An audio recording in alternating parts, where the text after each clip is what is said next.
Hey everybody, my name is Craig Lavin, guitar inlay artist, and this is the third part of a three-part series on how to inlay a logo into your own guitar. If you missed the first two parts of this three-part series, just click up here or in the links in the description below. To recap on what we've done so far, we've talked about what makes a great logo, we've covered a good amount of materials to help create that logo, we've cut it out using the jeweler saw, and we've installed it into the head plate. We've waited overnight, and today we get to do those awesome critical last steps of inspecting it, leveling it off, touching it up, and seeing what awesome work you've created. Let's go.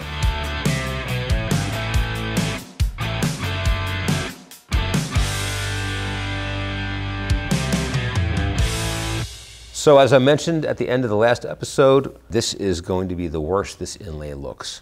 And it looks pretty bad. You can't even tell it's an inlay. But if you've worked through everything properly and did everything like we discussed, it should be wonderful by the time it's finished. So we're going to sand this out and see what we've created. We're going to start out using 80 grit Stikit Sandpaper, which is a favorite of mine. We're going to go with the flattest block that we have. That's even bigger than the actual headstock design so that we keep everything perfectly even. We're going to start with 80, then we're going to go down to 120 once we see the glue is getting level. We're going to go down to 220 when there's a little bit of glue left, and we're going to final sand it with 320 after we touch it up. We're going to get our mask and turn on our vacuum.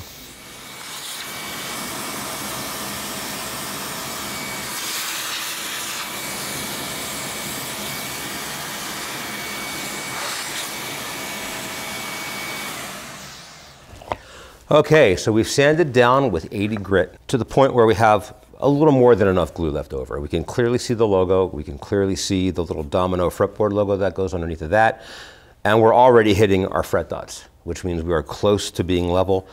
You want to really make sure that you get rid of the previous grit scratch marks before you switch to the next one. As we go down, we want to make sure we're cleaning so that at final polish, there's hardly any lines left.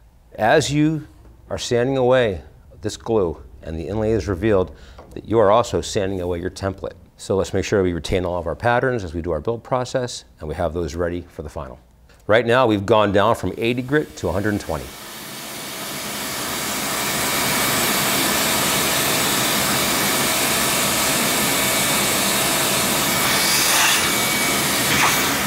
Okay, so now that we've gotten this down to the wood in some spots, you can start seeing these little bubbles, which is really a product of the way the glue reacts and the way the glue dries. This is not something you did wrong. It's something that's always going to be that way, and it's something you're always going to have to deal with. So it's very easy to go in and touch those up, which I will show you after we are finished sanding.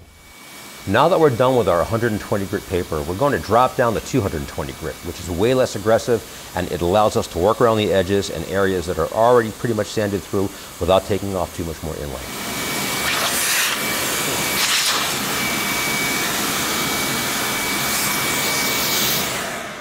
Okay, so we have this down to 220 grit paper, and we're going to clean it up a little bit so that we can see what we're really working with.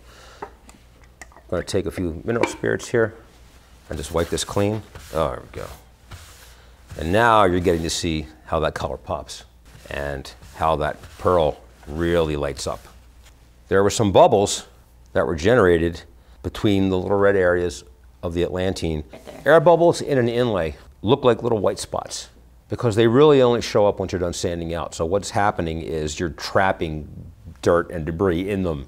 We have these little bubbles here, and we have a couple little darker areas where there were bigger bubbles, which are now clean. We want to get rid of these white ones and fill any of the other ones that need filling with CA again. We're going to take a Sharpie marker and go over it again, working it in to any areas that might be white or have bubbles. And you can also tell if there's air pits and little gaps and things when you do this, because a lot of times when you put the Sharpie marker on, it'll really highlight any kind of thing you might not have seen before. Sometimes you have gaps, sometimes there's pitting, sometimes there's all kinds of stuff. We're going to get our CA glue, we're going to get our wax paper, and we're going to gently coat this and let it fill in again, and that will suck in the Sharpie marker black into those bubbles that we just tried fixing up. Put this down here on the wax paper, just one little drop. I'm not wearing a mask this time because it's so little. And we create a little wick and go around and get that in. And you can really see this going into some areas that needed it. Just enough that the whole surface looks wet. If it looks like the glue sucked in and didn't leave a cover over the previous glue, then you didn't use enough glue. You want it to be above the level of the inlay. All right, we're gonna wait till this dries. So we'll give it a few seconds and we'll come back and we'll finish up. Okay, so this has gone and dried and we have our 220 grit block, which is still pretty clean and rough up here, which we're gonna use to bring this down gently. Then we're gonna make a little 320 block to just go over and buff everything with. You don't need a ton of it. It's very, very light. You're not taking anything off.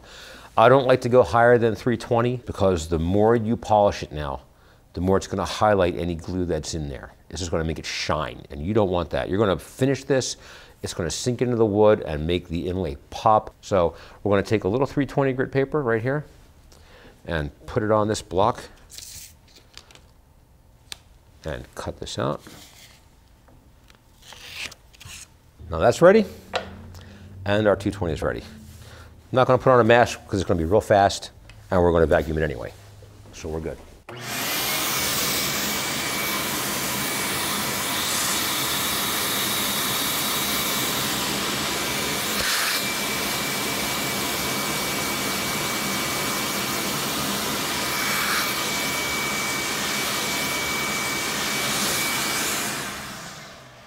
Okay, so if you've been following this 3-part series and you've created an inlay for yourself, or you're about to, and you wind up creating something that looks as good as this, then you should be giving yourself a pat on the back, because you're now ready to take this head plate, add it to your own instrument that you're creating, glue it down, route out the headstock shape, drill those tuner holes, add some finish, and have a complete guitar that you yourself can admire and be proud of.